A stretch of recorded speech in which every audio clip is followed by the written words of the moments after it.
La matriz de la vida.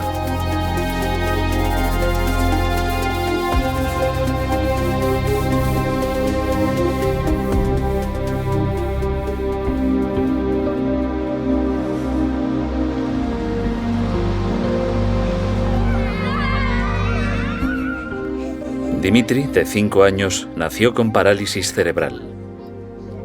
No hay cura médica para esta enfermedad.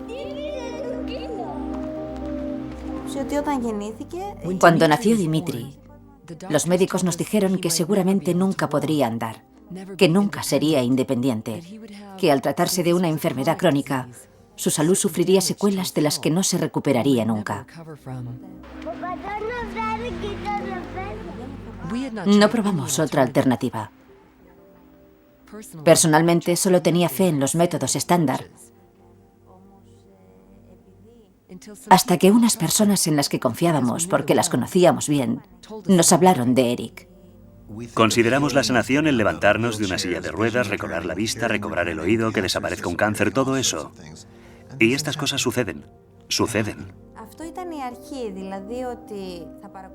En principio, la idea era tan solo asistir a un seminario que nos enseñaría el modo de ayudar a Dimitri en la familia. Los padres de este niño aparecieron y me preguntaron si haría una sesión de sanación después de la presentación. Les dije, bien, están cerrando la sala, pero déjenme acabar de firmar estos libros y les pediremos que nos dejen la sala durante un rato más. ¿Qué ocurre? Y me explicaron que él tenía parálisis cerebral. Después de que acabara el seminario, se vieron por primera vez, durante muy poco rato, unos 10 o 15 minutos. En la parálisis cerebral se da algo muy común, y es que los pies, en vez de poderlos poner planos en el suelo, el talón se levanta.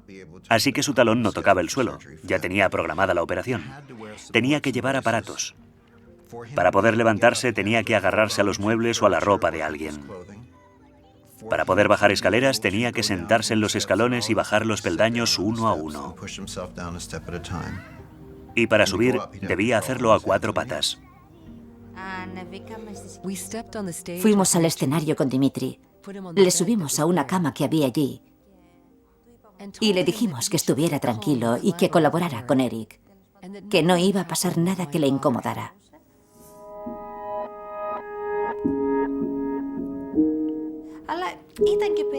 Nos resultó muy raro pensar que ese hombre intentara curarle usando las manos y además sin tocarle. A los 4 minutos se levantó y no solo caminaba. Estaba saltando y corriendo. Fue una gran sorpresa y una gran alegría para nosotros. Pero a la vez nos quedamos pensando cómo eso había dado resultado tan deprisa, tan directamente y tan eficazmente. Caminaba muy bien, no de puntillas. Y no necesitaba la ayuda de nadie para subir escaleras, que era lo que solía ocurrir.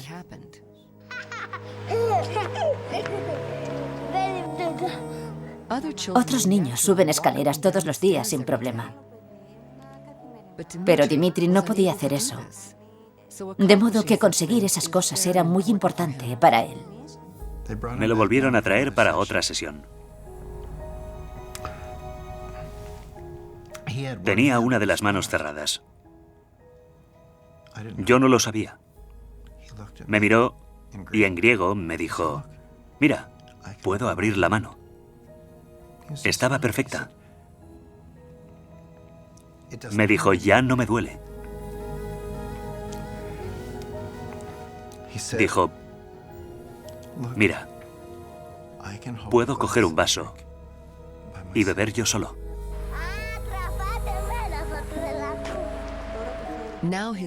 Ahora tiene el puño abierto.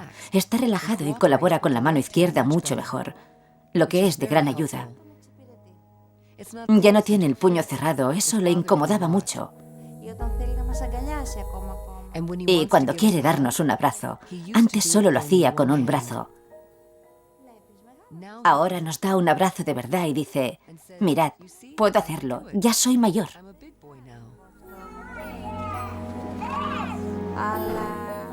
Obviamente, la mano aún no está bien del todo, pero junto con la mano izquierda sabe manejarse y no la descarta. Tal vez el aspecto más fascinante de la sanación reconectiva sea que se puede aprender. No me podía creer que esto fuera algo que se pudiera aprender. Creía que era algo que solo podía hacer Eric. No pensaba que yo también pudiera adquirir esa habilidad y ayudarte a ti, a mi vecino, a mi amigo. Pero en el transcurso del programa, enseguida constatamos con nuestros propios ojos que sí se puede aprender para ayudar a otros. Si ves el ejemplo en carne y hueso delante de ti, como nosotros vemos a nuestro hijo, entonces creo que sí, lo crees.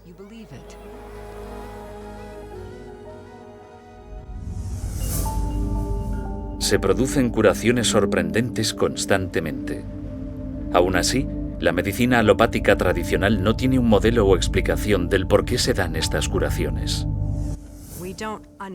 No comprendemos cómo incluso la cosa más sencilla, como la curación de una herida, que es lo más habitual que cualquier niño ha experimentado, no logramos entender del todo cómo ocurre eso. La respuesta puede encontrarse en el profundo cambio que está experimentando nuestra concepción de nuestro universo. Prácticamente todas las culturas ancestrales y las culturas indígenas han considerado el universo como una unidad, como un círculo, y el hombre como centro de él. Pero fueron los descubrimientos de Isaac Newton y de René Descartes los que desmontaron la estructura de nuestro universo y crearon este modelo de maquinaria de relojería en el que la mente está separada del cuerpo y en el que estamos separados unos de otros. Y esa idea de la separación es la base del pensamiento occidental. Ahora bien, Newton describió un universo sin anomalías de cosas separadas que operan en el espacio y el tiempo según leyes fijas. La idea del cuerpo como máquina, el cuerpo como esta máquina sin anomalías, con dos motores corporales que serían el cerebro y el corazón, y toda la orquesta central dirigida por el ADN. Ese es el modelo que tenemos. Y creemos que los distintos procesos están localizados en ciertas partes del cuerpo. La mayoría de todo esto es incorrecto. El cuerpo está totalmente descentralizado. No hay un cerebro central en sí. El cerebro sería algo así como el receptor de una antena. Sería más bien un transductor de información, un receptor y un transmisor de información, pero no el almacén central de esa información. En nuestro mundo convencional de bioquímica y biología celular, nos centramos en una creencia newtoniana del mundo material. A lo largo de la historia de la ciencia, nos centramos en la realidad mecánica y hemos descartado el concepto de energía y de campos como información y biología. Esa es la perspectiva newtoniana que afirma, centrémonos en la materia, no prestemos atención a todo lo demás. Pero ahora nos estamos dando cuenta que la mente es un campo energético de pensamiento, que se puede leer con cables de electroencefalograma en el cerebro, o con un nuevo método aún más interesante llamado magnetoencefalograma, MEG. Mientras que con el electroencefalograma colocas cables en la piel y se lee la actividad cerebral, el magnetoencefalograma es una sonda en el exterior de la cabeza y lee los campos de actividad neuronal sin ni siquiera tocar el cuerpo. Así que básicamente indica que cuando estamos procesando con el cerebro, emitimos campos. De 1875 a 1920 hubo un gran avance en la bioquímica. Y fue entonces cuando se pensó que, como somos una máquina química, la solución es darle al cuerpo las sustancias químicas adecuadas y te mejorarás. Hasta cierto punto eso es cierto, pero al parecer esto no se puede aplicar a las enfermedades crónicas, es cierto a corto plazo. Por entonces se produjo una importante escisión intelectual en la física, porque el antiguo mundo newtoniano, el universo reloj, se estaba reforzando.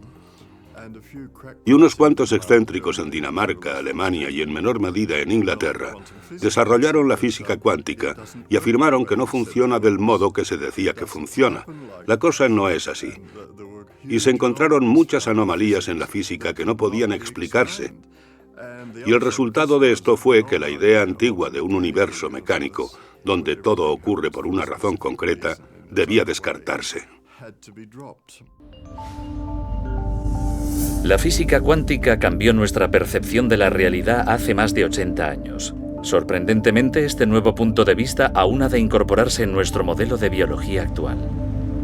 El principal problema con el modelo biológico actual es que es reduccionista y mecanicista. Eso significa primero que intenta explicarlo todo en términos de pequeñas partes, en general moléculas, porque son los componentes más pequeños de los organismos. Y en segundo lugar, intenta considerar el organismo como una máquina que funciona sencillamente en términos de física y química. Se supone que las reacciones químicas en el cuerpo son centrales, y la razón principal por las que ocurren, según la teoría actual, es por la colisión molecular, de modo que una molécula colisiona con otra y es así como contienen esta información y cómo tenemos una cascada de procesos químicos. Si pensamos en una célula cualquiera, una célula es como una piscina y las moléculas son como un par de pelotas de tenis en esa piscina. Y según esta teoría, una pelota de tenis debe encontrar otra pelota de tenis en esa inmensa masa de agua y hacerlo de forma instantánea. Y se supone que eso explica los millones de actividades instantáneas que tienen lugar en nuestro cuerpo a cada segundo. Y eso es absurdo. El sistema de control existente de la medicina moderna son las enzimas, las hormonas, no la conciencia, no las emociones, no el campo corporal. Todo lo que hay ahí como sistema de control son enzimas y hormonas. Y a nosotros esto nos parece poco acertado para explicar toda la magnificencia del comportamiento y las enfermedades humanas y todo eso. Es imposible. La medicina actual sigue trabajando con los antiguos paradigmas de la física que se remontan a la época de Newton y la primacía de la materia. La física moderna hace mucho que eliminó ese paradigma y entiende que no es la materia, sino la mente o el espíritu lo que es primordial. Aunque no se define como espíritu, sino como campos de energía inteligente. Consideramos la ciencia como una especie de verdad absoluta y como una historia que ya se ha escrito. Pero la realidad es que la ciencia es una historia relatada por capítulos y cada nuevo episodio suele pulir o cambiar por completo lo que se ha dicho antes. Este péndulo intelectual oscila y está oscilando hacia la idea del holismo y teniendo en cuenta cómo funciona un sistema como un todo. Por el contrario, los médicos empezaron a observar cómo funciona cada célula en particular y se centraron en un nivel celular. Eso se lleva haciendo cientos de años, vale, lo entendemos bien, pero no entendemos cómo se comunican las células entre ellas y cómo manejan la información.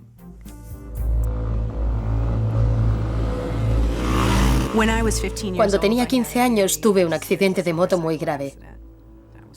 Iba en una moto en la que no debería haber ido y nos arrolló un coche que me provocó una herida muy grave en la pierna, en la que me dieron 66 puntos. En el momento del impacto, recuerdo claramente haber tenido una experiencia extracorpórea en la que mi conciencia vio a mi cuerpo salir por los aires para acabar en el suelo. Fue muy impactante cuando, digamos, que volví a mi cuerpo. Eso me demostró que quizás mi conciencia no solo está en mi cerebro, sino que es algo más amplio que eso. Entonces me enfrentaba a unas secuelas muy graves. Comentaron la posibilidad de tener que amputarme parte de la pierna. Y me recuerdo tumbada y escayolada desde la cadera hasta el tobillo y pensando sobre cómo recuperar mi sistema inmunológico con mis pensamientos, de modo que pudiera estimular la curación de mi pierna. Me tumbaba en el sofá y visualizaba mi sistema inmunológico y notaba un hormigueo. Sentía como mi pierna se estaba curando. Y yo no procedía de una familia de médicos. No sé de dónde saqué esa idea. Pero de algún modo fue algo no ético. Supe al instante que eso era lo que tenía que hacer. Y al final me quitaron la escayola y ahora, como se ve, sigo siendo un ser de dos piernas, por suerte. Así que en esa curación creo que tuvo algo que ver parte de mi experiencia personal. Que hubo algo que me hizo saber que mi mente era importante para mi cuerpo y que mi cuerpo era importante para mi mente. Algo que sabía intuitivamente. Mente, intención, creencia, ¿Pueden influir estos factores en la curación? Si crees que tienes una enfermedad incurable, si tú mismo lo crees, tienes razón. Si crees que tu problema se puede curar, entonces también tienes razón. Todo depende de tu intención. Cuando pensamos en la intención, nos preguntamos qué es y qué papel desempeña la intención en la curación. La intención desempeña un papel cuando pensamos en cómo nuestros pensamientos, nuestras emociones y nuestras cogniciones influyen en nuestro sistema inmunológico y en nuestro sistema endocrino. Y sabemos que esto es así. Sabemos que las personas que sufren de mucho estrés, por ejemplo, tienen una capacidad menor para que sus sistemas inmunológicos funcionen bien. En los laboratorios se ha descubierto en los últimos 15 o 20 años, por ejemplo, que la intención tiene efectos físicos. Por ejemplo, hace poco llevamos a cabo un estudio en el que reunimos parejas, uno de cuyos miembros tenía cáncer. Y cogimos a la pareja del paciente que tenía cáncer y le formamos en lo que denominamos programa de intención compasiva.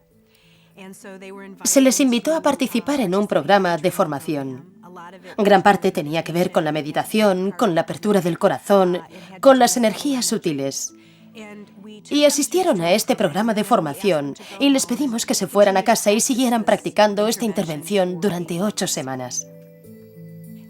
Los volvimos a convocar y los metimos en nuestro laboratorio. Controlábamos al paciente en una cámara. Le metimos en una cámara de 900 kilos protegida electromagnéticamente para que no hubiera campos electromagnéticos ni para que la pareja del paciente de cáncer hablara con él por radio o por el móvil y le dijera: vale, ahora respira profundamente. Así descartamos cualquiera de estas explicaciones convencionales. Mientras tanto, la pareja, que había asistido al programa de formación, se sentaba en otra sala y observaba la imagen de su amado por una pantalla de televisión por circuito cerrado. Y entonces, aleatoriamente, durante la sesión, se les pedía que enviaran intenciones amorosas y compasivas al paciente. El objetivo era ver si podíamos hallar correlaciones entre la intención de esa persona y la actividad fisiológica de la otra. Lo que descubrimos es que había una correlación significativa en la actividad fisiológica de esa persona y la actividad fisiológica de la otra. Y esto sugiere que hay algún medio por el que la información se transfiere que no se puede explicar con el modelo convencional newtoniano de causa y efecto. El compañero del paciente de cáncer no entraba y le susurraba al paciente al oído: ahora tranquilo. Era más bien al contrario, estaban separados y no había forma de que esas dos personas supieran cuándo estaba teniendo lugar ese tipo de interacción, pero aún así sucedió.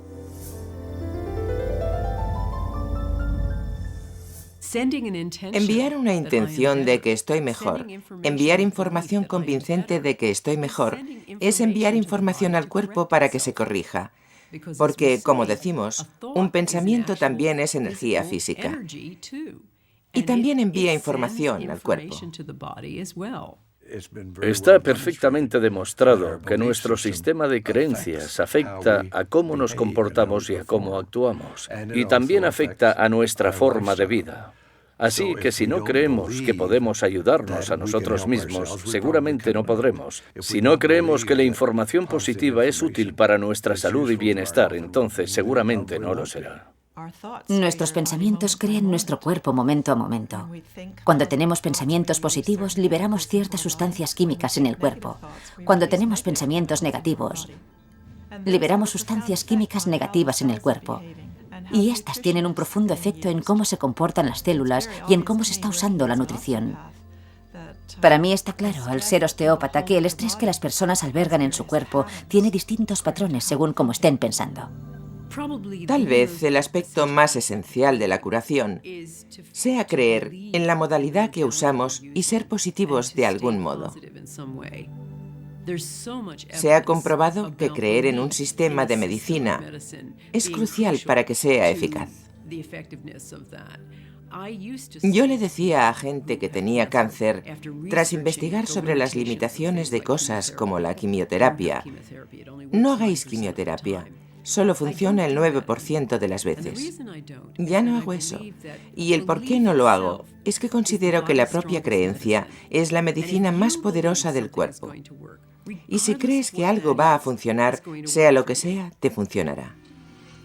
Hubo un estudio en Houston sobre algunos pacientes que iban a operarse de la rodilla por artritis. La mitad sí que se sometió a una operación para que le solucionaran la artritis. A la otra mitad se le sometió a una operación falsa. Sencillamente les abrieron la rodilla y luego la cerraron sin hacer nada. Después de 3 años de seguimiento, descubrieron que ambos grupos de pacientes afirmaban no tener dolor. Así que los pacientes a los que no se les había hecho nada también decían no tener dolor. Su artritis había desaparecido. Ha habido otros estudios para comprobar si hay alguna diferencia entre ir al gimnasio y pensar que vas al gimnasio. Y en este estudio seleccionaron a un grupo de personas y a la mitad la enviaron al gimnasio a trabajar sus bíceps y a la otra mitad la dejaron sentarse en el sofá y pensar en que iban al gimnasio y que desarrollaban sus bíceps. Y aún así, afirmaron que esto tuvo un gran efecto en el grupo que se limitó a sentarse en un sillón. Los sedentarios desarrollaron los bíceps, así que el cuerpo no puede distinguir entre la acción y el pensamiento, y esto se ve clarísimamente con el efecto placebo. La medicina occidental tradicional suele atribuir la curación espontánea o milagrosa al efecto placebo. Pero, ¿qué es exactamente el efecto placebo? El efecto placebo consiste en que una creencia que tiene una persona puede invalidar su biología. Es tan profundamente importante que la ciencia ha reconocido que al menos 1/3 de todas las curaciones, incluidas las de con fármacos y cirugía y otras intervenciones alopáticas, 1/3 de todas las curaciones no tiene nada que ver con el procedimiento, sino con el efecto placebo. Si una persona cree que el procedimiento la va a curar, se cura pese al hecho de que quizás la pastilla era una pastilla placebo o la operación era una farsa y no era real. Y esto es tan importante porque está claro que 1/3 de todas las curaciones ocurren sin que nadie haga nada salvo tener un pensamiento positivo. Y lo que me interesa como biólogo y antiguo catedrático en una facultad de medicina es cómo podemos hablar del efecto placebo durante unos 15 minutos en un curso de farmacología y luego ignorar totalmente la relevancia de los pensamientos y de los procesos mentales en la biología durante el resto del curso de medicina. De modo que nuestros médicos no están usando el efecto placebo de forma eficaz, ni siquiera están estudiando el efecto placebo, y ahora mismo podrían reducirse los gastos sanitarios a 1/3 con solo usar el efecto placebo. Es hora de que empecemos a cambiar de óptica y de que nos centremos de verdad en cuál es la naturaleza del placebo.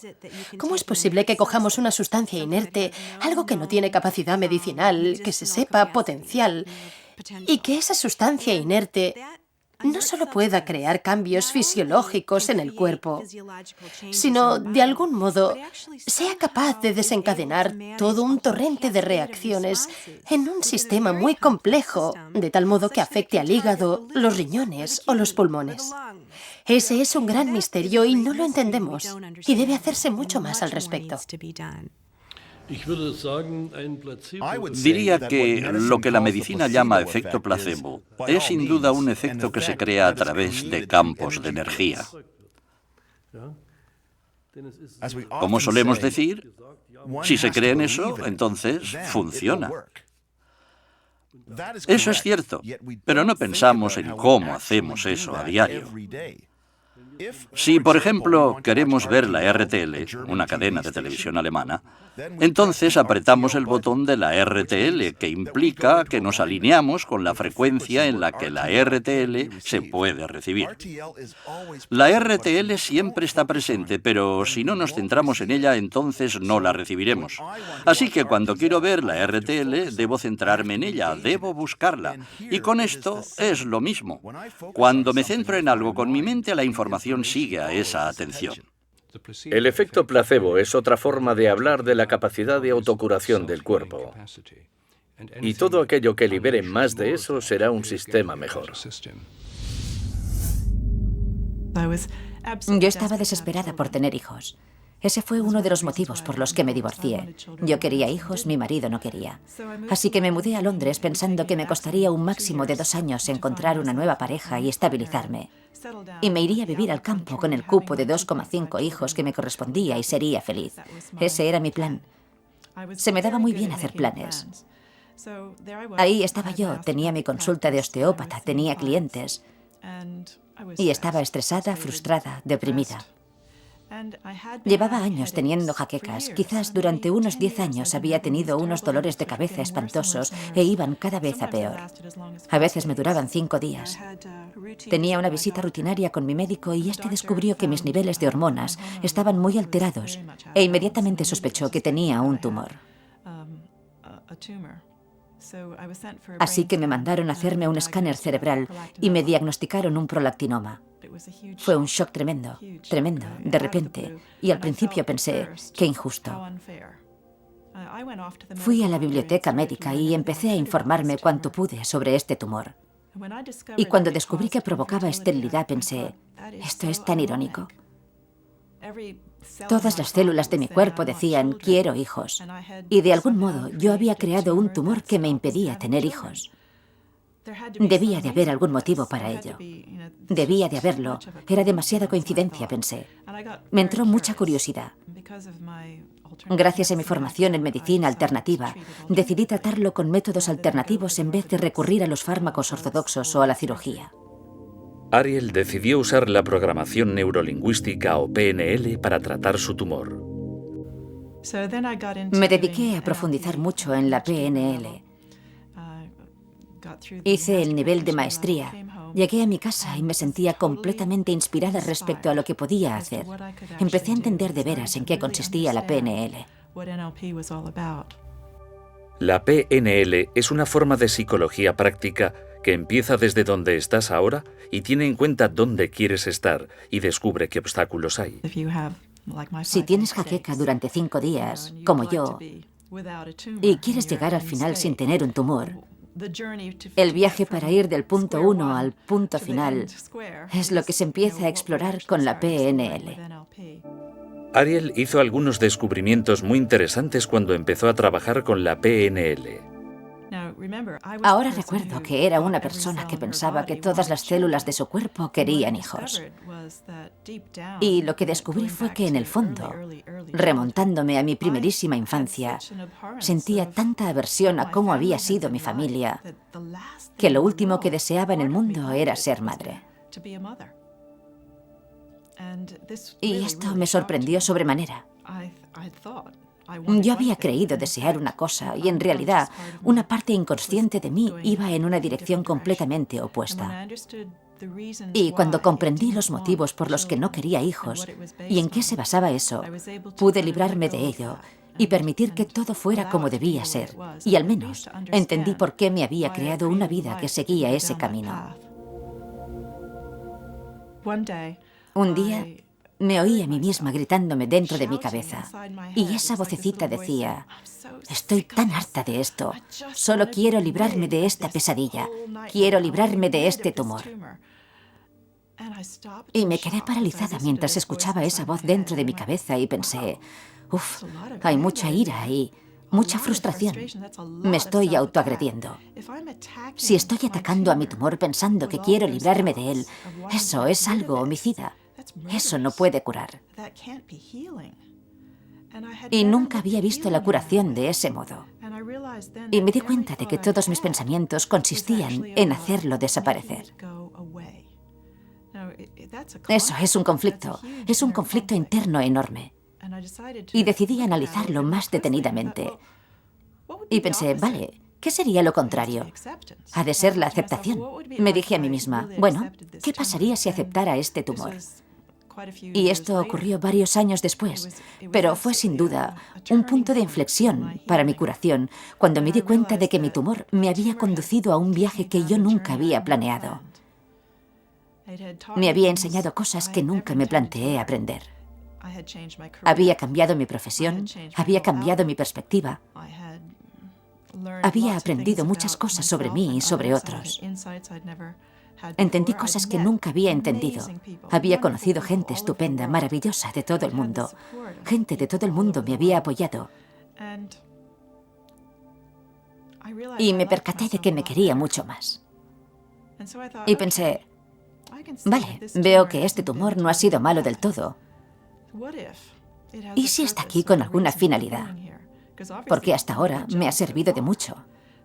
Así que si está aquí por algo y sigue aquí, quizás aún sigue habiendo una finalidad. ¿Qué ocurriría si le diera permiso para quedarse toda la vida? 6 meses después de darme cuenta de esto y haber llegado al punto de aceptar la presencia de mi tumor, me hicieron unos análisis de sangre y fui a ver a mi especialista. Y para mi sorpresa, mis niveles de hormonas eran totalmente normales. Y cuando mi médico los vio, me dijo, vaya, esto es increíble. Yo pensé que habían cometido algún error, que los resultados del análisis no estaban bien o algo así. Le dije, ha pasado mucho tiempo, ahora soy mayor, quizás mis hormonas han cambiado. Y él exclamó, no, eso no puede ser. Dijo, esto solo puede significar una cosa, tu tumor ha desaparecido. Y dijo, tienes un gran mérito.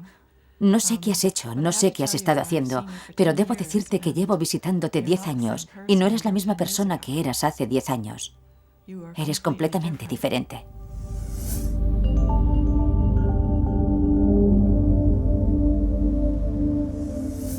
Cuando sufrimos un cambio emocional, por ejemplo, si pasamos de la frustración a la alegría, estos cambios emocionales, unos 14.000 cambios emocionales, se desencadenan instantáneamente en el cuerpo.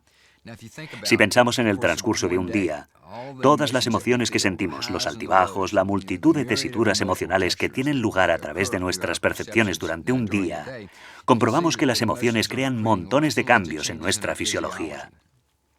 De modo que tiene mucho sentido empezar a prestar atención a la dieta emocional, además de la dieta física.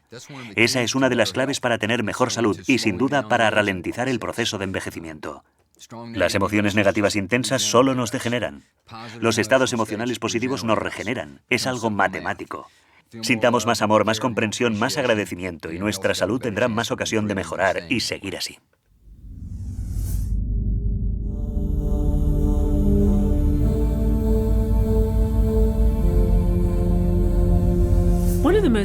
Uno de los descubrimientos más impactantes desde la llegada de la física cuántica es algo llamado el campo cero. Y esto hace referencia al intercambio de energía que tiene lugar entre partículas subatómicas. Todas las partículas subatómicas entablan un pequeño baile de energía. Es algo así como jugar un partido de baloncesto.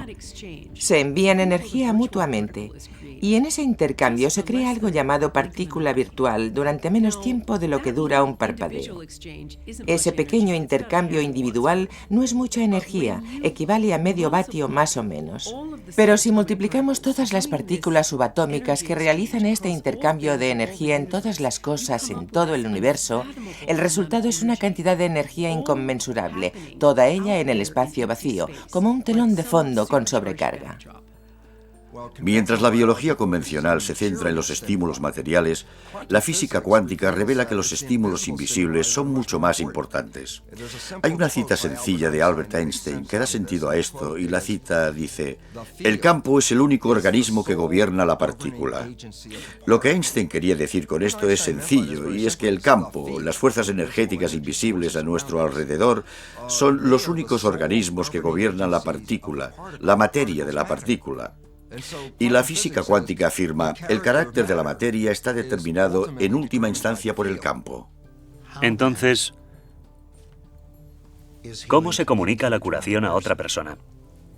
Veamos, existe este campo. Nosotros no estamos en este campo, somos este campo. Somos más densos, somos más ligeros entre medias. Algunos dicen, somos más ligeros cuando tenemos forma física y somos más densos entre medias. Sea cual sea el aspecto, somos puntos en este campo de energía, de luz, de información. Accedemos a este campo constantemente. Adquirimos información de este campo constantemente. Todos hemos visto a una bandada de pájaros volando y cómo cambia de dirección. Instantáneamente, todas las aves de la bandada cambian de dirección. Parece como si un cerebro de ave superior controlara a todos los pájaros simultáneamente. Eso solo resulta con la ayuda de esos campos, ya que los campos pueden transferir sin pérdida de información y, sobre todo, instantáneamente, sin demora.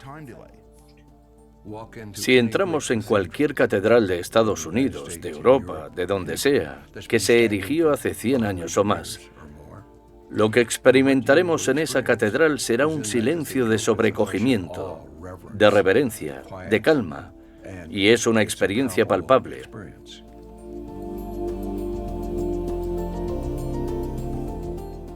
¿Por qué esto es así? Es así porque durante cientos de años la gente que ha entrado en esa catedral lo ha hecho con su mejor disposición, ha ido a rendir culto, y en ese estado mental en el que las emisiones cuánticas del cuerpo y cerebro se emiten allí, esa catedral las absorbe y en siglos posteriores retroalimentan a los feligreses que entran allí. Y por eso sienten ese silencio, ese sobrecogimiento y veneración. Todos formamos parte de ese campo de energía gigante, ese campo cero. Todos estamos conectados y estamos conectados más allá de los confines más lejanos del cosmos.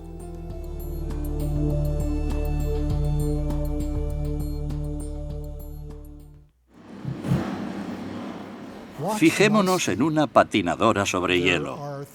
Hay cosas que hace que son inexplicables en términos de impulsos nerviosos.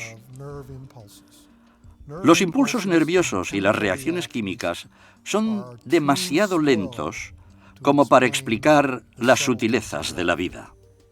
Incluso ahora mismo, si miramos los libros de texto de psicología, medicina o biología, e intentamos averiguar cómo funciona el sistema nervioso, nos enfrentamos a la discontinuidad del sistema. El sistema nervioso lo forman neuronas que transmiten impulsos eléctricos y químicos por todo el cuerpo.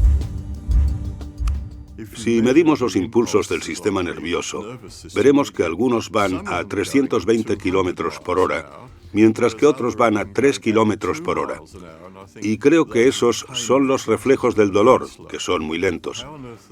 Como el cerebro o cualquier otra parte del cuerpo pueden coordinar el sistema nervioso y todos los movimientos. Cuando esos impulsos están viajando a velocidades tan diferentes, es un problema imposible.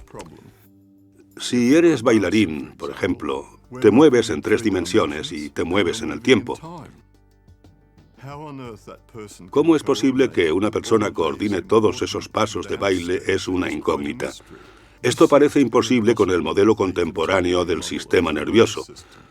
Necesitamos una teoría del campo para explicar cómo el sistema nervioso, en toda su complejidad, puede coordinar todo lo que tiene lugar en el cuerpo. Ahora sabemos, al estudiar la actividad del sistema nervioso, que el cerebro puede empezar a lanzar impulsos sincrónicos en diferentes zonas del cerebro prácticamente al instante.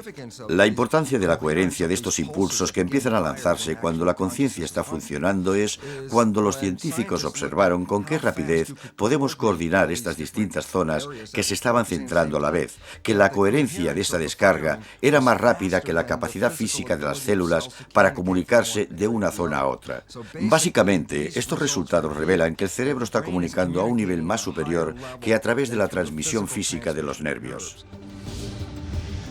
Nuestro cerebro tampoco funciona de la forma en que nos enseñaron en el colegio. El aprendizaje no está aquí, la memoria no está aquí, el habla no está aquí, esto no está ahí, esto no está allá. Estos aspectos están diseminados por el cerebro y accedemos a ellos desde el campo. Es como si hubiera una amplitud de banda de información con la que siempre estamos conectados, aunque no siempre conscientemente. Entendemos que el cerebro no tiene localización concreta para ciertas cosas. Nadie ha podido averiguar dónde está la memoria, por ejemplo. Y Karl Pribram realizó unos estudios asombrosos hace años, estudios espantosos en los que enseñaba a ratas ciertos recorridos y luego empezaba a destruir sistemáticamente el cerebro de las ratas. Y descubrieron que por mucho que se redujera su cerebro, las ratas quizás tuvieran problemas motores horrorosos, pero seguían una y otra vez recordando el recorrido. Y a raíz de eso, Pribram comprendió que no se puede afirmar que la memoria tenga una localización concreta, que no está tan confinada. Y en realidad, mucho más allá, que la memoria quizás no exista dentro del cráneo en absoluto, sino en algún lugar en el campo. Y en consecuencia, en vez de tener un sistema localizado, centralizado, es más bien un paradigma en el que el cuerpo es una interacción. No es algo que acaba aquí, es algo que acaba ahí fuera. Y que hay una interacción entre nosotros y el entorno, entre nosotros y el campo en todo momento. Yo tenía un problema en un riñón que me descubrieron con una resonancia magnética. Los médicos querían operarme, hacer una biopsia, y yo dije, no, no lo haremos. Yo tenía un sanador, Adam, un joven en Vancouver, que está desarrollando sus dotes como sanador. Él quiso trabajar en ello. Durante un mes trabajamos en ello una vez a la semana. Por medio de una simple fotografía, Adam puede percibir el campo corporal de una persona a través de una imagen holográfica. Ve zonas donde el flujo de energía está bloqueado, lo que indica enfermedad o lesión. Por medio de su intención para curar, manipula la energía y la información para eliminar esos bloqueos y permitir al cuerpo que cambie. Volví para hacerme una ecografía un mes después del diagnóstico. El radiólogo examinó los datos y dijo, sea lo que sea que esté haciendo, siga con ello. El problema en el riñón es más pequeño y está desapareciendo. Volví 3 meses después de aquello, y luego en 2003. Después de eso, tras un periodo de sanación de menos de 6 meses, me volví a hacer otra ecografía, y el problema había desaparecido por completo. Todo volvía a ser normal. Casi todas las sanaciones que he practicado con él han sido a distancia. Y la distancia no parece afectar en absoluto, lo que sugeriría de nuevo que estamos ante un fenómeno cuántico. El sanador estaba en Vancouver, Columbia Británica, y yo estaba en Florida, la mayor distancia posible con los Estados Unidos. Y seguí experimentando con diversos modelos de sanación para diferentes cosas con distintas personas. Pero el mecanismo es siempre el mismo. Hay información que se transfiere y también parece haber una transferencia de energía que es palpable. Parece ser que nuestro cuerpo está conectado con el campo. Pero ¿cuál es el mecanismo para esta intercomunicación? ¿Cómo puede darse esta conexión? Una posible respuesta: el biofotón. Los biofotones son emisiones débiles de luz que emanan de las células de todos los seres vivos. Sabemos que enviamos información con emisiones de biofotones porque personas como Fritz Popp han descubierto que enviamos pequeñas corrientes de luz. Empezamos a buscar esos fotones. Supe desde el principio que no debían de ser de mucha intensidad. Pero estaba claro que esos fotones estaban en todas las células internas. Para detectar los biofotones, el profesor Popp y sus alumnos necesitaban un fotomultiplicador que fuera tan sensible como para ver una vela a 20 kilómetros de distancia. Cuando un organismo vivo se coloca delante de un detector de fotones, la luz emitida por las células se puede observar. Empezamos con plántulas de pepino y después con otras. Y todos los sistemas vivos que colocábamos en ese instrumento mostraban una emisión muy débil de fotones. El profesor Popp sugiere que estas emisiones de biofotones pueden estar controlando nuestro metabolismo corporal. Las moléculas no pueden regularse a sí mismas. Deben de tener un campo. Así que los fotones deberían ser los portadores de la información, lo que es necesario para regular el metabolismo. Estos biofotones crean una red dinámica y coherente de luz dentro de nuestro cuerpo. Nuestro cuerpo está constantemente emitiendo luz en forma de biofotones. ¿Son estos biofotones el mecanismo de control del cuerpo? ¿Acaso no es esa la función de nuestro ADN, nuestros genes? Los genes no controlan nuestra biología. Cuando encontramos enfermedades recurrentes en una familia, como el cáncer, enseguida estudiamos el historial genealógico y señalamos a todos los receptores de este cáncer en la familia. Y al instante decimos, mirad, la genética, esto es común en la familia, así que debe de haber genes cancerígenos. Lo que no se ha tenido en cuenta es un estudio muy interesante que revela que cuando los hijos son adoptados en una familia que tiene cáncer, los hijos adoptados desarrollarán el cáncer con la misma propensión que un hijo biológico en esa familia. Pero lo interesante es que el niño procede de una genética completamente diferente, que ni siquiera tiene ese cáncer. Así que entrar en la dinámica familiar, que es donde se aprenden las percepciones, las creencias y actitudes, es lo que determina el cáncer, no la genética con la que nace alguien. Hay una nueva rama de la genética conocida como la epigenética, que hace referencia a la influencia del entorno en la expresión genética. Los epigenetistas han descubierto que la información dentro de cada célula, aquello que la pone en marcha y que cambia las cosas, no está dentro de las células, sino en el exterior. Las señales tienen lugar fuera, en el entorno. Un gen es un anteproyecto, eso es lo que es, para crear una molécula proteínica. Y las proteínas, hay más de 100.000, son los cimientos que nos proporcionan nuestra biología, nuestra estructura y comportamiento, ¿vale? La cuestión es que hablamos de genotipos, y hasta en los últimos 10 años, un genotipo era una parte de información predeterminada para crear una proteína concreta. La nueva ciencia es alucinante, porque revela que a través de mecanismos epigenéticos, a través de la influencia del entorno al leer los genes, los mecanismos epigenéticos pueden producir más de 30.000 variaciones diferentes de cada genotipo. Y de repente, cuando empiezas a reconocer eso, te das cuenta de que tenemos potenciales completamente ilimitados. Y esto es un gran cambio de una creencia de que los genes eran deterministas. Ahora los genes son posibilidades. Si solo consideramos el nivel molecular, el proyecto del genoma humano ha revelado que tenemos unos 25.000 genes, muchos menos de los que en principio se esperaban. El proyecto del genoma del chimpancé ha secuenciado el genoma del chimpancé y su genoma es prácticamente igual al nuestro. Tiene el mismo tipo de proteínas, el mismo tipo de genes, apenas se distingue la diferencia. Aún así hay una diferencia clara, y si no se puede explicar mediante los genes, ¿mediante qué se puede explicar? Y la respuesta es, creo yo, los campos morfogenéticos.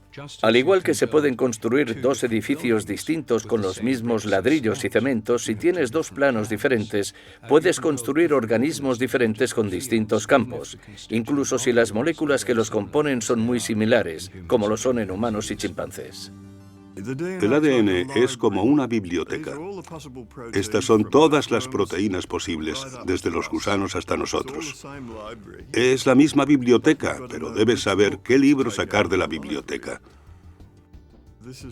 Este es el gran problema de la genética. Tratar de explicar cómo el cuerpo sabe qué libro sacar de la biblioteca genética. Y creemos que el campo corporal es el que decide qué información se extrae del ADN.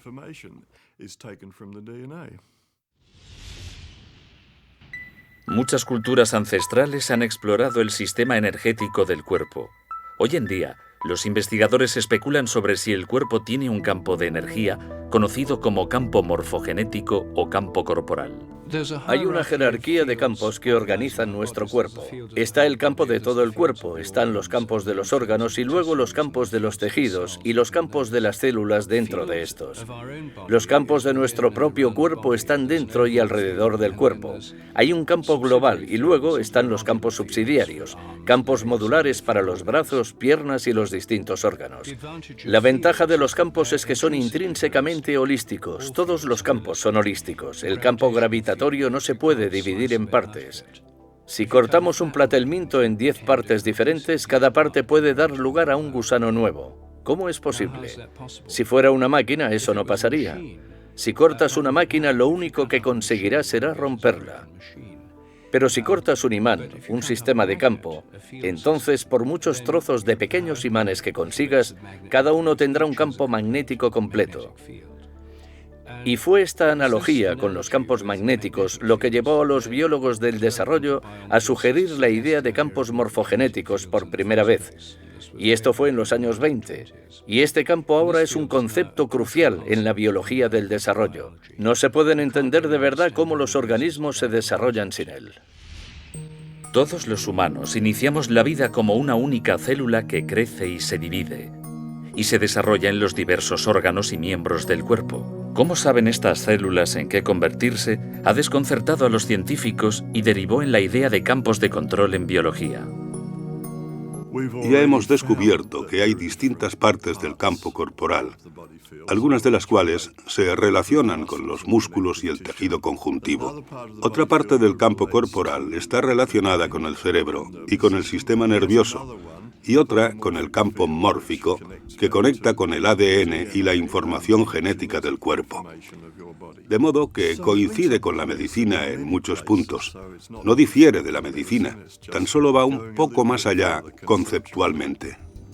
Estos campos energéticos pueden proporcionar la información necesaria para controlar el cuerpo. ¿Cómo sabe el cuerpo mantener su temperatura a una temperatura concreta? ¿Qué decide o quién decide cuál es la tensión arterial correcta para esa persona? Nadie lo sabe, y lo que afirmamos, como idea holística, es que el campo corporal decide sintonizar, girar todos los botones. Los campos morfogenéticos, o más en general, campos de información, son sistemas de control por encima del nivel molecular o el nivel bioquímico. Son sistemas que organizan el cuerpo, organizan el organismo en desarrollo. Las plantas también lo tienen, y todos los animales. Y mantienen la forma del cuerpo. Ayudan a los cuerpos a recuperarse de enfermedades o lesiones. Están detrás de una regeneración, por ejemplo. Aún podemos ir más allá y afirmar que el cuerpo humano en realidad es información estructurada. O en otras palabras, que el cuerpo humano es un campo de energía. Un campo de energía de ondas estacionarias, escalares, que están organizadas proporcionalmente, estructuradas y contienen gran cantidad de información. Creo que necesitamos un modelo del cuerpo basado en el campo para poder integrar distintas formas de curación o medicina en una comprensión coherente. El campo corporal es un campo energético que contiene patrones de información. Todos los órganos de nuestro cuerpo generan su propio campo específico. Un órgano en concreto parece generar campos significativos que afectan a todo el cuerpo. El corazón es el emperador del sistema. El hígado y todos los órganos tienen otras tareas, pero el corazón lo gobierna todo. Hay un concepto en medicina llamado cardiología energética que afirma que las señales producidas por el corazón son todas vitales para la regulación. El corazón está constantemente emitiendo sonido, ondas de presión, calor, luz, señales eléctricas, magnéticas y electromagnéticas. Todas las células del cuerpo están recibiendo estas señales de distinto tipo en diferentes momentos, porque viajan a diversa velocidad a través del sistema circulatorio. El corazón genera la mayor señal rítmica y electromagnética en el cuerpo. Si consideramos este campo magnético una onda portadora, está siendo modulado con información. Es la onda portadora de información, y los experimentos que realizamos dejan claro que se modula con patrones emocionales. En otras palabras, si nos sentimos enfadados, frustrados o irritados, la información que queda grabada en ese campo magnético es muy diferente a si sentimos afecto, amor o compasión hacia alguien. Se ha descubierto que el corazón tiene patrones de latido rítmicos que pueden ser incoherentes o coherentes. Estos patrones están íntimamente relacionados con nuestras emociones y con cómo nos sentimos. Cuando el patrón del latido rítmico es fluido y metódico, se llama ritmo coherente. Y ese ritmo coherente alinea o sincroniza el ritmo cerebral, el sistema nervioso, los órganos y las glándulas corporales. Todos danzan en armonía con ese ritmo coherente del corazón. Las emociones positivas, las que solemos llamar positivas, como el amor, el agradecimiento, el cariño, el perdón, la gratitud, todas causan un patrón cardíaco muy distinto al de las negativas, como cuando sentimos ira, irritación o ansiedad. Estas crean lo que denominamos ritmos incoherentes o patrones desordenados. Por otro lado, tenemos los sentimientos positivos, cuando contemplamos un atardecer y admiramos su belleza, cuando nuestro corazón late a un ritmo que llamamos coherente. Es un patrón tipo onda sinusoidal que el corazón está enviando al cerebro.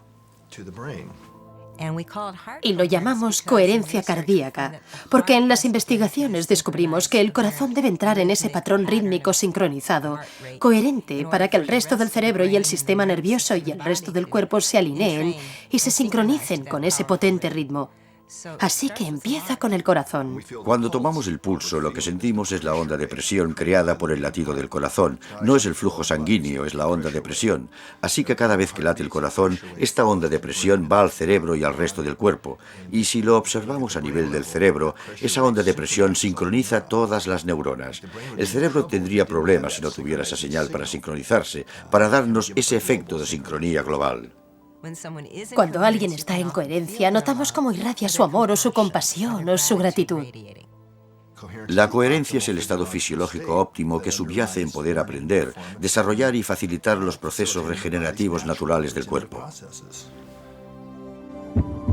El corazón tiene su propio sistema nervioso intrínseco que puede percibir, sentir, recordar y procesar información, y es independiente del cerebro. Siempre pensamos que el sistema de entrada de información está por completo en el cerebro. Pero ahora estamos descubriendo que el corazón recibe información en primer lugar y luego la transmite al cerebro. Algunos estudios han demostrado que el corazón reacciona más deprisa que el cerebro a estímulos externos. Uno de los estudios más recientes que hicimos en nuestros laboratorios fue el que acabamos titulando La electrofisiología de la intuición.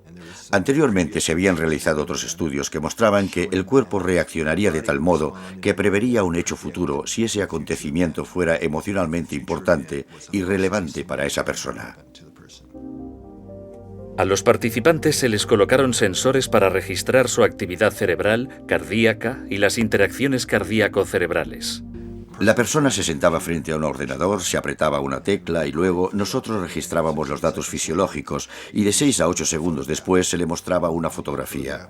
La fotografía podría ser de los dos extremos opuestos del espectro emocional. A los participantes se les enseñaron fotografías de víctimas de accidentes de coche, de serpientes atacando y otras imágenes perturbadoras. En el extremo del espectro, las fotos incluían flores o atardeceres. Las fotografías se asignaban aleatoriamente para que las vieran los participantes. La clave aquí está en que el ordenador asignaba la fotografía y qué tipo de fotografía después de que los datos ya se hubieran registrado. Así que era imposible que el investigador supiera de antemano qué fotografía sería. Ni siquiera lo sabía el ordenador. Los resultados fueron sorprendentes. El cuerpo reaccionaba incluso antes de que apareciera la fotografía. Descubrimos no solo que el cuerpo reaccionaba antes del estímulo, antes de ver la fotografía, como si la predijera, sino que era el corazón el que reaccionaba primero. La respuesta del corazón no solo era más rápida, sino que la señal que enviaba al cerebro variaba dependiendo del contenido emocional de la fotografía. Al observar las señales que el corazón enviaba al cerebro, vimos que el corazón mandaba distintos mensajes al cerebro dependiendo de la siguiente foto que fuera a aparecer. Después se veía una reacción cerebral, después una reacción corporal, que era cuando se hacía consciente. Así que el flujo de esta información intuitiva es corazón, cerebro, cuerpo. Después ha de haber una reacción corporal para que seas consciente de ella. Lo que revelan estos experimentos está cambiando nuestra concepción básica de cómo funciona el cuerpo humano. Parece como si el corazón y luego el cerebro tuvieran acceso a un campo de información no limitado por el tiempo y el espacio. Esto hace referencia a la holografía cuántica o física cuántica, y eso ya lo sabíamos. Por fin estamos empezando a hallar el modo de demostrar que si tenemos un sistema energético o electrónico, y que es fundamental, que no está limitado por el tiempo y el espacio. El corazón está conectado a un campo de información e inteligencia que es diferente, pero complementario al campo del cerebro. Está muy claro que estas neuronas en el corazón y el cerebro tienen memoria a corto y largo plazo. Procesan información. Es un cerebro funcional.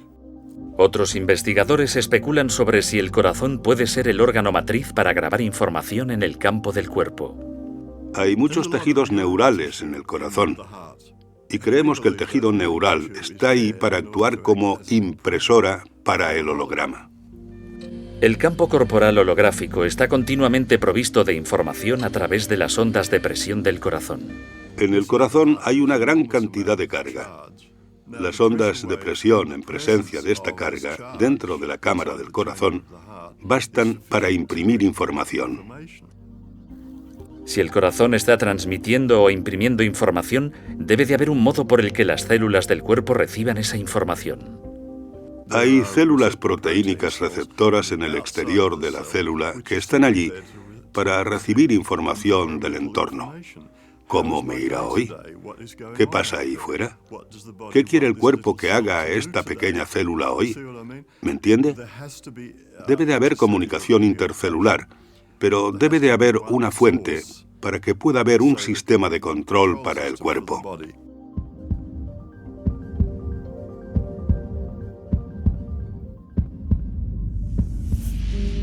Este sistema de control envía información al cuerpo a través del campo corporal. Pero, ¿qué es exactamente la información? Consideremos el cuerpo como un sistema abierto, tanto material como energético de intercambio dinámico, y lo es. Hemos de comer, pongamos, 1 tonelada de alimentos al año, y la mayoría de ella se distribuye. Toda esa comida, de algún modo, se asimila en el cuerpo, que permanece muy estable durante largos periodos. Una persona no cambia mucho durante unos 40 años siendo adulto. La gente nos reconoce enseguida, aún 40 años después, porque la estructura básica del cuerpo no cambia, aunque tras un breve periodo de tiempo no nos quede ni un solo átomo igual en el cuerpo. Todos han cambiado y han desaparecido.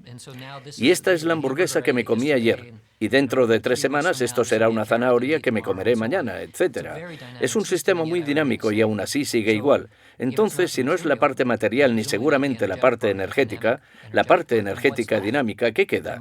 Debe de haber algo así como un patrón de información que lo une todo. Muchos científicos que buscan nuevas alternativas sugieren, y así lo han demostrado, que somos un sistema de información. Y no está localizado completamente en nuestro cuerpo, que accedemos a la información del campo constantemente. El cuerpo parece estar continuamente conectado con información, dentro del mismo y con información del campo. El cuerpo siempre busca sistemas coherentes.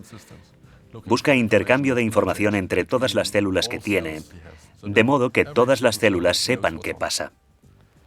Hay un sistema de información inmenso, y algunas personas dicen que la enfermedad es sencillamente una carencia en el sistema de información.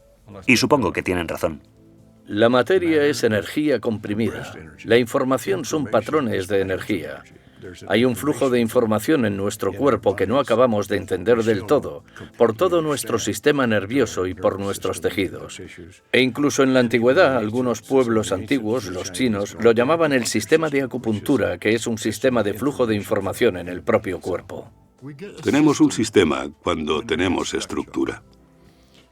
Hay información por todas partes, ¿no?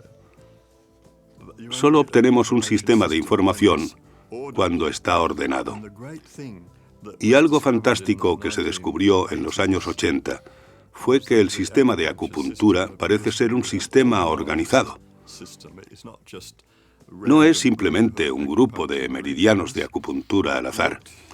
Al parecer, tras hacer experimentos, querían organizarse con un orden concreto y querían comunicarse unos con otros en cierta dirección. Así que afirmamos que la información tiene un orden, y eso es lo que crea el propio campo corporal, el orden mismo. La regulación de todo el organismo y de todas las células. La coordinación de todas las células se consigue con ayuda de estos campos de información, estos campos de ondas escalares. Estos garantizan que todas las células sepan qué están haciendo las otras células en cualquier momento.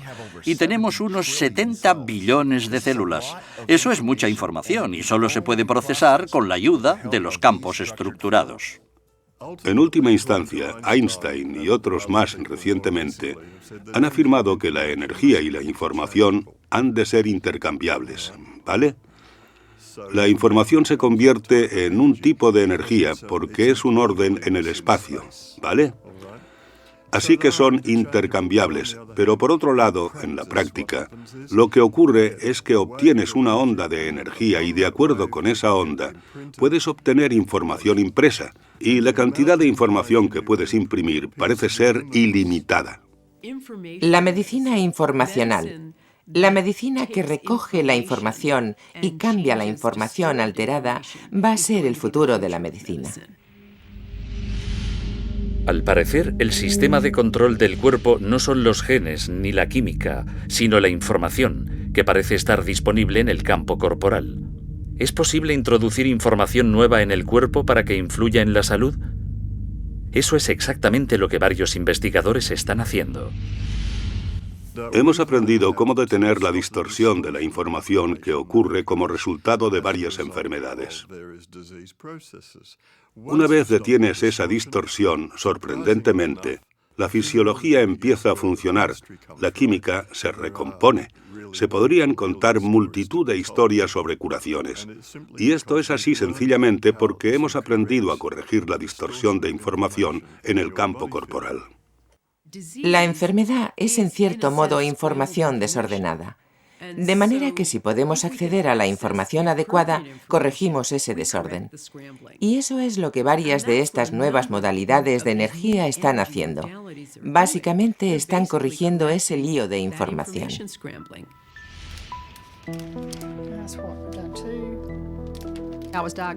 A mí me diagnosticaron cáncer de tiroides cuando tenía 20 años. Y como consecuencia de ello, me tuvieron que operar y me extirparon toda la glándula tiroides, salvo una cuarta parte. Desde entonces, he tenido que tomarme una hormona sintética para obtener la hormona tiroidea que necesitaba. Unos años después me diagnosticaron el síndrome de fatiga crónica y algunos años después fibromialgia y claro está, cada vez estaba más y más enferma. Mi marido tenía que sacarme de la cama si quería levantarme. Tenía que darme de comer, incorporarme en la cama y darme de comer. Empeoró hasta el punto de que yo tenía que bañarla y llevarla de la cama hasta el baño y cosas de ese tipo para que pudiera salir adelante en un día cualquiera. No sabían qué hacer con ese tipo de enfermedad. Más o menos me dijeron que debía vivir con ella. Yo no podía ayudarla. Y por muchas cosas que me dijera, lo que le doliera o lo mal que se encontrara o que le pasara, yo no podía ayudarla, ni tampoco nadie más, o eso creíamos. Mi médico al final me dijo, Vanessa, verás, ya no sé qué hacer por ti en este punto. Lo único que puedo hacer es recetarte fármacos para aliviarte un poco. Pero te aconsejaría que fueras a esta nutricionista. Y quizás ella te pueda ayudar a ver qué puedes comer, o al menos a que puedas empezar a obtener nutrientes de algo.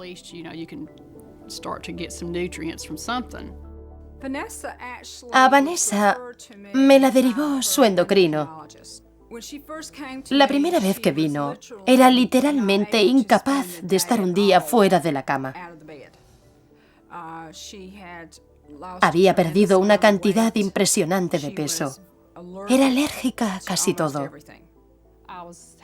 Tenía muchos problemas para encontrar alimentos que pudiera comer. Y por eso me había debilitado tanto. Tenía el interior de la boca lleno de úlceras. En los labios tenía varias llagas, pero no de las que salen cuando estás resfriado. Y tenía el pelo estropajoso y se le caía. Lo primero que hice fue la prueba de nutrienergética. Este sistema está diseñado para determinar las áreas de distorsión en el campo corporal. Al cuerpo se le proporciona información nueva al ingerir gotas en las que se ha grabado un patrón de información. Empecé dándole las dosis que le habría recetado a un niño, porque sus campos de energía eran muy débiles. Así que empezamos con mucha cautela. Una mañana me desperté, tras haberme visitado con Débora durante unos 2 meses, y sentí algo que jamás había sentido. Y supe que esa era la solución. Y me sentí tan bien que me eché a llorar. Me senté en la cama y lloré, y lloré, y lloré. En unos 6 meses, alcanzó un nivel de energía en el que el cuerpo estaba empezando a transmitir mensajes con mayor eficacia. Con cada paso que íbamos dando, ella mostraba cambios sorprendentes en su salud.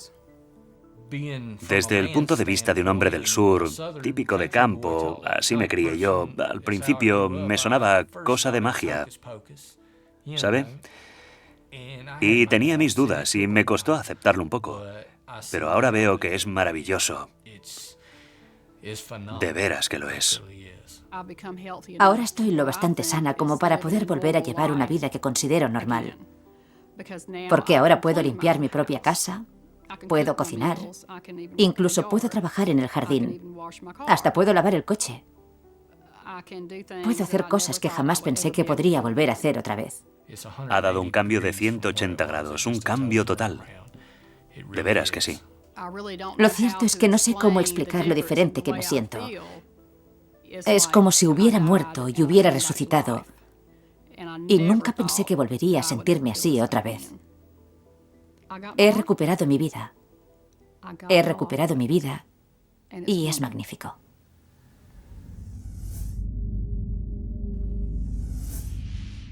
Estamos en el umbral de una concepción nueva de cómo se produce la enfermedad, de cómo se transfiere la información y de cómo mejorar la transmisión de información en los sistemas vivos.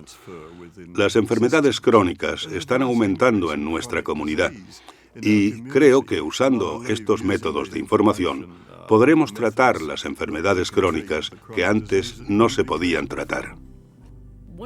Uno de los ejemplos más destacables de la eficacia y del efecto instantáneo de la medicina informacional lo oí hace poco, y tenía que ver con este sistema llamado terapia del campo del pensamiento, que es una psicología de la energía que teóricamente cura y cambia los pensamientos negativos a nuestro alrededor. Y la teoría es que los pensamientos negativos merodean a nuestro alrededor como si fueran una red y afectan a nuestro sistema corporal. Usan este sistema en Kosovo con supervivientes de la guerra de la antigua Yugoslavia. Había familias que estaban muy traumatizadas porque la política de limpieza étnica consistía en matar a media familia para que los supervivientes se desmoralizaran.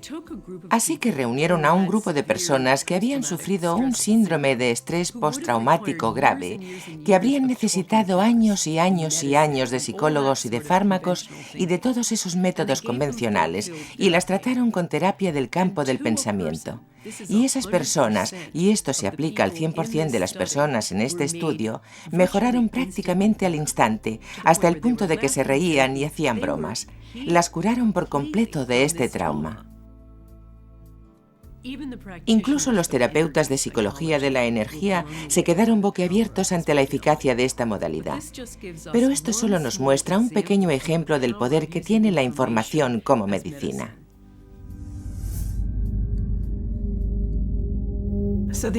Lo más importante es que las personas se responsabilicen de su salud. Que no piensen que viene de fuera o que otra persona se la puede proporcionar. Y al hacerse totalmente responsables, eso puede implicar empezar por elegir qué pensamientos van a tener, para que puedan adquirir un buen estado mental, el estado mental que propiciará la curación. Una de las cosas fundamentales que debemos cambiar en el futuro de la medicina es el centrarnos en el gen como si fuera la solución a todas las enfermedades. Si tenemos en cuenta lo que están descubriendo los epigenetistas, entenderemos que el gen está subordinado a este sistema exterior de información y que hemos de centrar la atención en la información en vez de en los genes, ya que es en lo que hemos de indagar. Tenemos que encontrar sistemas de información que regulen lo que va mal. Creo que no cabe duda de que la asistencia sanitaria a un nivel global está en crisis. Y es una crisis de significado, es una crisis de economía, es una crisis de liderazgo. Y es una crisis de nuestros modelos, de entender lo que promueve o facilita la curación. Hacemos cosas como si estuviéramos en guerra contra el cáncer. Intentamos destruir organismos invasores. Es un modelo bélico de salud y enfermedad y de cómo tratar la enfermedad. Y el cuerpo, en realidad, no quiere pasar por eso. Hemos de aprender de otras culturas, de otras tradiciones, de las observaciones de los distintos tipos de sanadores que ahora están trabajando en nuestra propia cultura.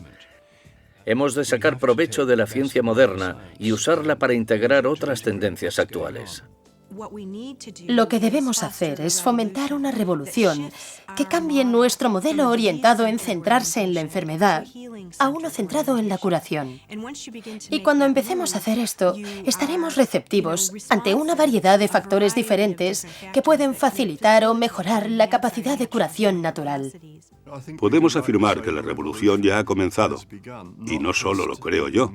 Hay investigadores por todo el mundo que piensan lo mismo y que han estudiado datos que ya podemos incorporar en estas ideas nuevas del campo corporal.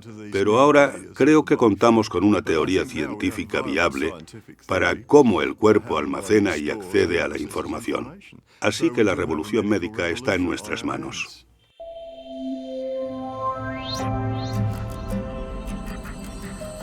La matriz de la vida.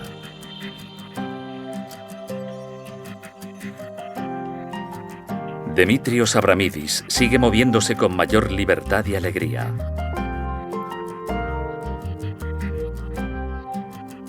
Ariel Essex sigue viviendo sin su tumor cerebral.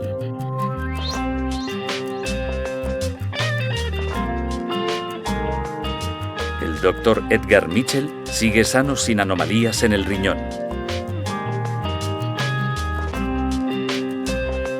Vanessa Stone sigue viviendo sin los efectos del síndrome de fatiga crónica.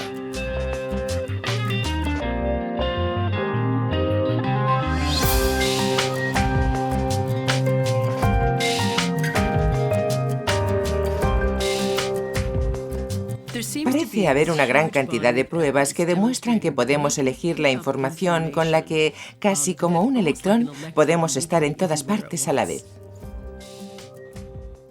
Yo definiría la curación como el aprender a corregir el campo corporal humano para que funcione según el genotipo original.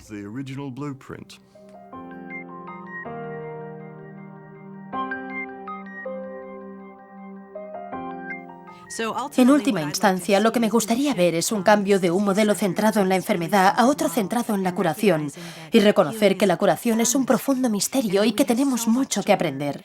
Y en vez de dar por hecho que tenemos las respuestas, estar abiertos a la posibilidad de que hay nuevas cosas por descubrir para mejorar la condición humana.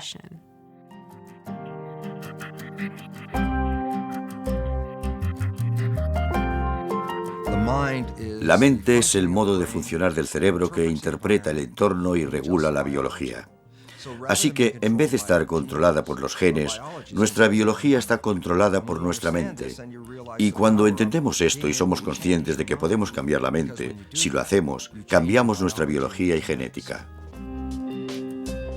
Si alguien está enfermo, no quiere saber si la pastilla X funciona mejor que un placebo en un estudio doble ciego. Lo que quiere saber es cuál es el mejor tratamiento.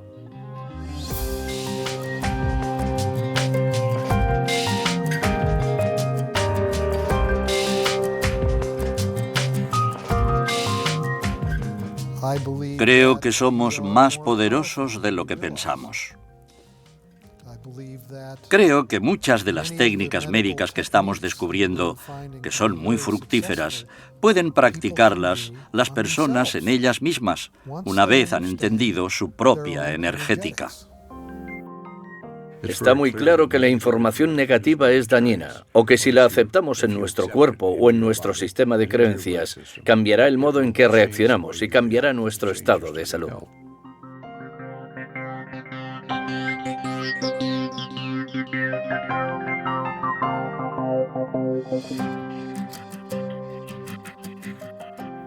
Gracias al trabajo de William Tiller y otros, hemos descubierto que cuando empezamos a trabajar con la sanación reconectiva, se libera gran cantidad de, creo que él la llama energía termodinámica libre. Y sabemos que si esto solo fuera energía o solo energía sanadora, en lugar de la reconexión, para que se liberara toda esta cantidad y para que este cambio se diera en la gente, haría falta que la temperatura de la habitación subiera por encima de 300 grados centígrados. Lo que obviamente no ocurre, porque estamos accediendo a algo nuevo y diferente.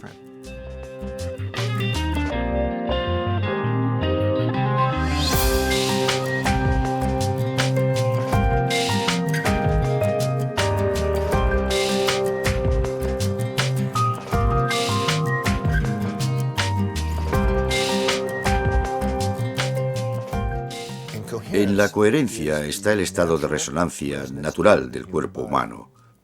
Es decir, nosotros, como humanos, tenemos una frecuencia de resonancia, ¿vale?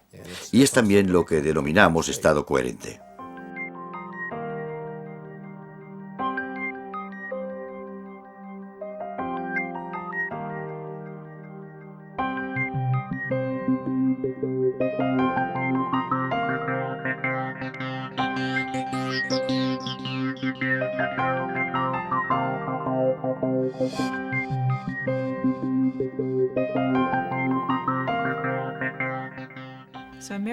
Un milagro empieza con un cambio de pensamiento. Es como cuando yo cambié mi forma de pensar en mi tumor y decidí que era mi mejor amigo y mi guía, en vez de que fuera lo peor que me había pasado en la vida. Ese fue el milagro. Cuando le di el permiso para quedarse el resto de mi vida, ese fue el milagro. La gente cree que es el resultado final, pero no es el resultado final. Es el cambio de pensamiento lo que causa un estado interior totalmente diferente.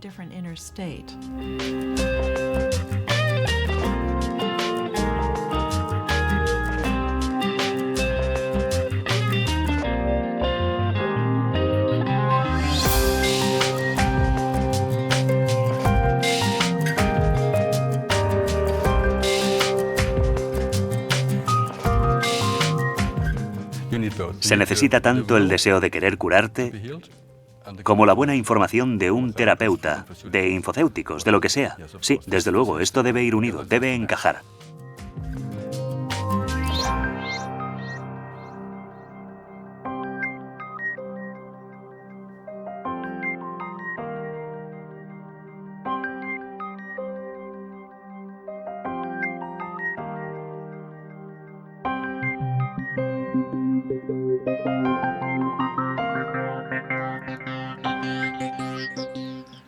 La curación es restaurar los mecanismos de autorreparación del cuerpo. Y eso es lo máximo que como médico se puede alcanzar, poder ayudar a tus pacientes a que restauren sus propios mecanismos de recuperación.